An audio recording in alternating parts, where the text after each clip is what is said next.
2 आणि ए बोलणे 2 आणि चांगलं बोला. हा शेवटी शेवटी शेवटी शेवटी बरं तेव्हा केले गोरा कोणते पोरं ए बघा चला ते पोरं तुझ्या मागच येतील. विडाला विडाला विडाला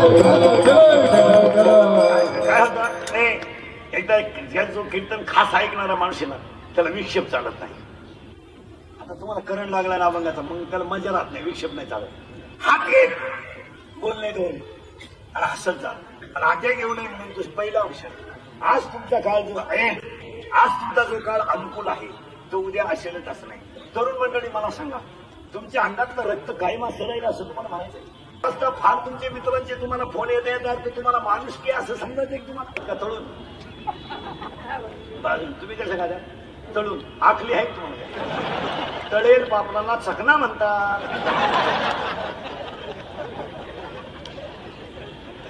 अहो लोक सुधारायला लई दिवस लागतील महाराज. लोक फक्त औषधं आणतात आम्ही सुधारलो. आता मला सांगा कोणता ऋतू लागला उन्हाळा बरोबर आहे. आता वातावरणाचं तापमान वाढलं का कमी झालं. उन्हाळ्यामध्ये लग्नाचं प्रमाण कमी होतं का वाढतं कमी होत का बरं. उत्तर शरीरातली उत्सर्जनाची क्रिया वाढते परिणामी लघवीचं प्रमाण कमी होतं. शरीरातलं उत्सर्जन कशाद्वारे होतं घामाद्वारे. घाम कुठून बाहेर पडतो एक हाताचा केस धरा आणि त्याला ओढा तिथं पुळी दिसेल तुम्हाला. त्या पुळीला म्हणतात केस फुटक आणि तिथं जे छिद्र आहे त्याला म्हणतात श्वेत रंध्र. श्वेत म्हणजे घाम आणि घाम बाहेर पडण्यासाठी ते छिद्र आहे. मग उन्हाळ्यामध्ये कपडा त्वचेपासून काही अंतरावर असावा का फिट असावा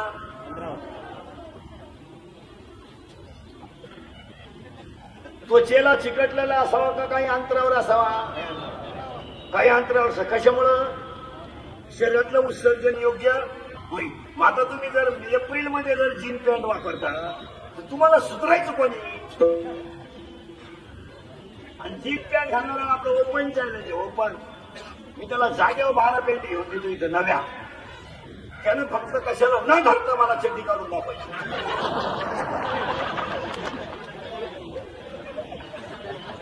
आंघोळीला गेलं तर खुटीला धरीत एक थंड उपशी दुसरं उपसाय गेलं तर हिटर मध्ये हात गेला म्याला.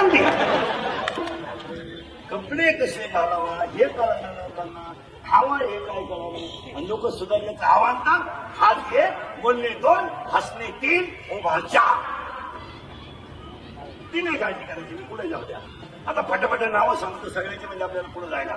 हात 1 बोलणे 2 हात 1 बोलणे 2 हसणे 3 उभा 4 आनंद 5 लज्जा 6 स्मरण 7 विचार 8 बुद्धी 9 पुण्य 10 कर्म 11 देवाला मिळाला नाही 12 देवीच्या करता 13 आणि हाच देव आहे 14. आणि काय जाणं नाही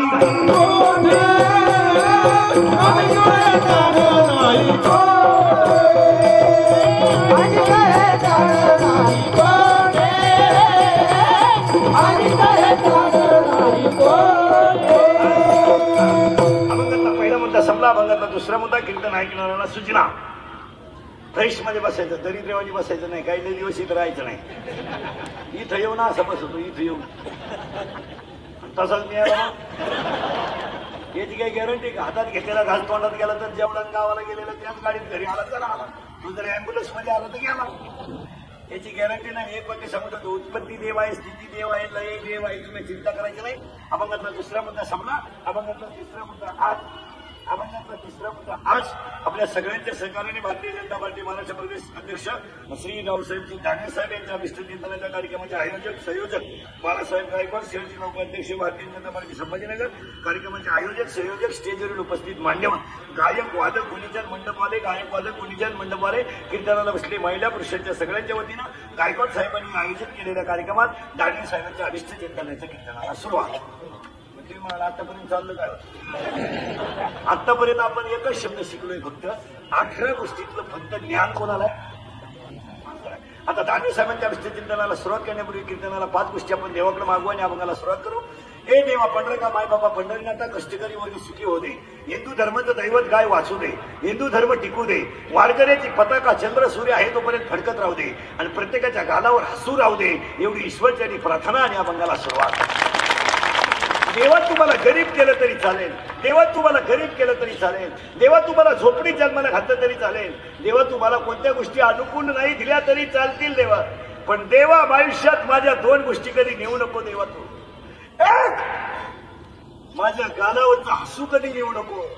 आणि माझ्या देव डोक्या पायाला 5 दिवस चप्पल नसली तरी चालेल. खरं सांगू देवा तुला एक दिवस माझ्या पोटाला अन्न नसलं तरी चालेल पण माझ्या घरातलं हसू आणि समाधान नेऊ नको. खरं सांगू देवा तुला खरं जिथं समाधान आहे तिथं देवच आहे.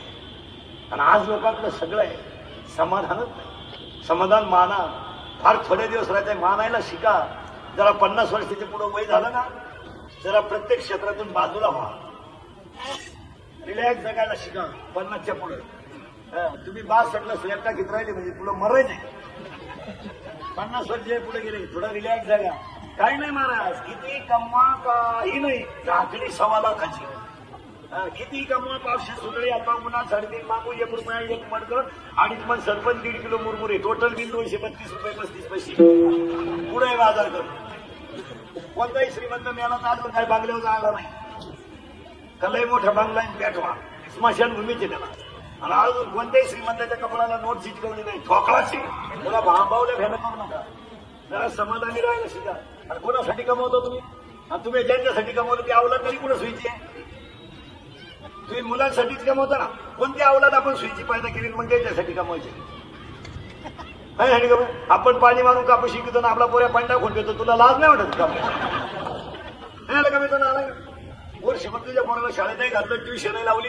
तुझ्या पोराला क्लासही लावले. 40,000ची गाडी त्याला कॉलेजला जायला दिली. रोज 80 रुपयाचं पेट्रोल देतो त्याला. आणि तरी तुझ्या पोरा कॉफी करतो तू शिकवतो का. सरकारनं काही काही घेतलेले निर्णय अतिशय चांगले असतात. मग आपण लोक त्याची अंमलबजावणी करीत नाही. काय मध्ये तुझं कॉफी मुक्त परीक्षा व्हावं अतिशय चांगला निर्णय का वाईट आहे.